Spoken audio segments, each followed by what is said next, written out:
I am going to read Mr. Noisy, version 2, by Jeffrey Cheff. It is so funny. Mr. Noisy was a very, very noisy person indeed. For example, if Mr. Noisy was reading this story to you, he'd be shouting at the top of his voice. And the top of Mr. Noisy's voice is a very loud place indeed. You can hear it 100 miles away. For example, when most people sneeze, you can hear them in the next room. But a tissue! When Mr. Noisy sneezes, you can hear him in the next country. Now, this story starts when Mr. Noisy was asleep in bed in his bedroom in his house, which is on top of a hill.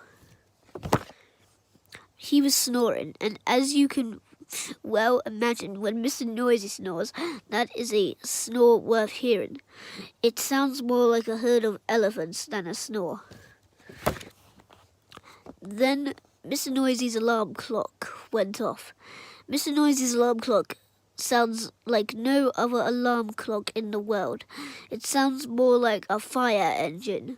Mr. Noisy woke up, and so too did all the people who lived in Wobbletown, which is at the bottom of Mr. Noisy's hill.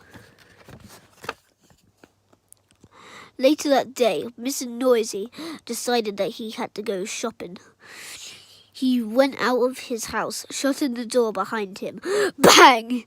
The door wobbled, the house wobbled, the whole hill wobbled.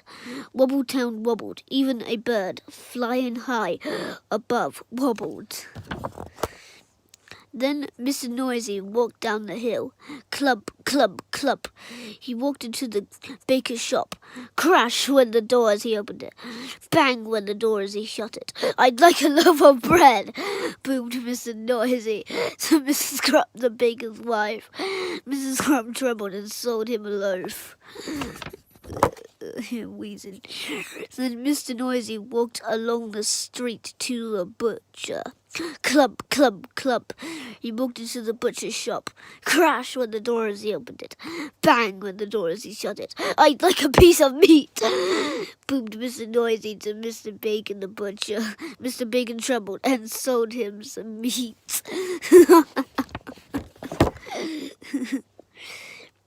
Afterwards, Mrs. Crumb met Mr. Bacon in the street. We really must do something about Mr. Noisy being so noisy, she said. Absolutely, replied Mr. Bacon. But what? I know, said Mrs. Crumb, and she whispered into Mr. Bacon's ear. Mr. Bacon smiled a small smile which grew into a broad grin. Mrs. Crumb, he said, I think you have the answer. The following day, Mr. Noisy again went shopping down to Wobbletown. Clump, clump, clump. He went into Mrs. Crumb's shop. I'd like a loaf of bread, he boomed.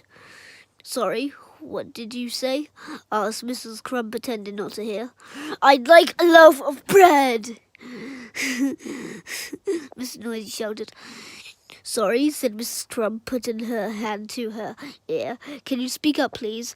I'd like a loaf of bread, roared Mr. Noisy. Can't hear you, replied Mrs. Crumb.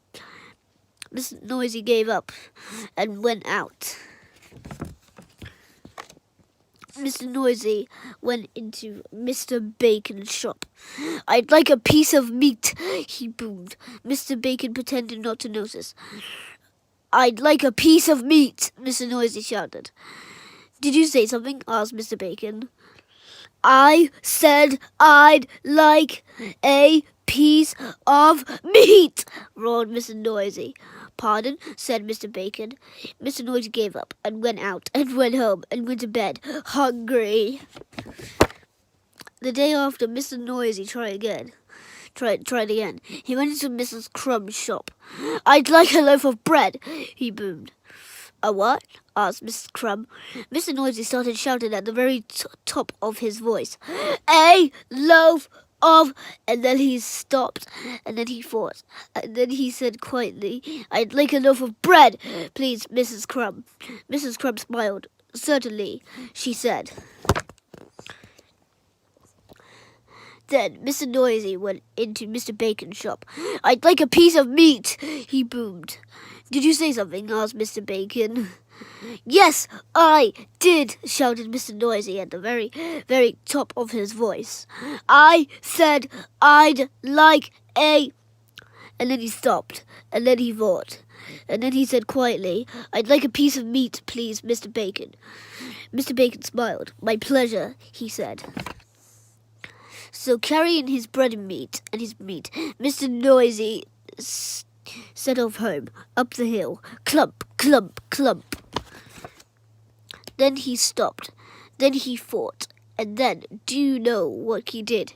He tiptoed. A tiptoe was something Mr. Noisy had never tried before. It was fun. This is funny. Mr. Noisy arrived at his front door.